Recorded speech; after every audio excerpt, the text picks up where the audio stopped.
Luzon, Visayas at hanggang sa Mindanao, malasakit sa bansa ang kanyang tinatanaw. Namimigay ng bigas sa mga nangangailangan upang tiyan na mga walang-wala magkalaman. Bukod sa pera na kanyang ipinamamahagi, Madam Aray-Aray talaga ay bukod tangi. Hospital bills ang pangangailangan sa gamot, pati pambayad sa kuryente ay kanyang sinasagot.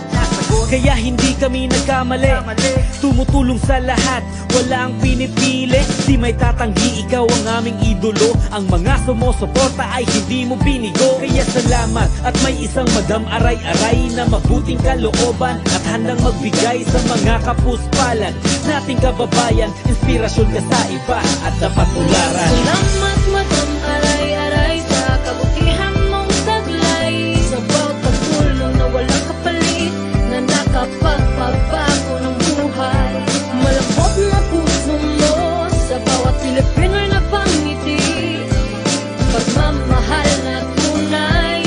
Maraming salamat Madam Aray-Aray. Natatangi ka sa pagiging mapagbigay, pinalitan mo ng ngiti ang dating mukhang malumbay. Sa mga nangangailangan naging handa ang iyong kamay na mag-abot ng kung anumang tulong maibibigay. Kusang loob, hindi naghihintay ng kapalit, kasi alam niya ang pakiramdam kung gaano kapait. Ang walang-wala sa buhay dahilan ng pagtulong niya sa kapwa sa kung anumang paraan.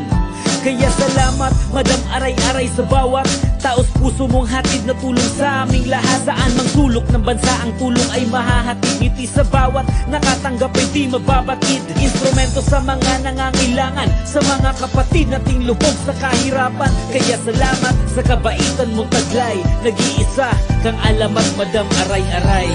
Salamat Madam Aray-Aray sa kabutihan mong taglay, sa bawat pagtulong na walang kapalit, na nakapagpabago ng buhay.